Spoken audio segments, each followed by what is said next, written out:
دریای مدیترانه روز جمعه بار دیگر شاهد غرق شدن قایق حامل مهاجران غیرقانونی بود.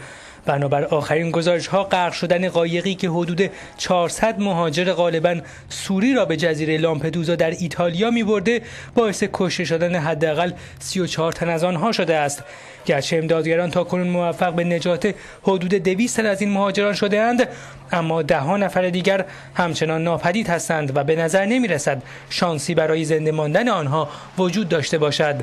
این در حالی است که عملیات انتقال اجساد 359 قربانی حادثه غرق شدن قایق حامل مهاجران آفریقایی از لامپدوزا به سیسیل هنوز به اتمام نرسیده است. نخست وزیر مالت که نیروی دریایی کشورش نقش عمده‌ای در نجات حادثه دیدگان روز جمعه داشته، اعلام کرده که دریای مدیترانه در حال تبدیل شدن به قبرستان است.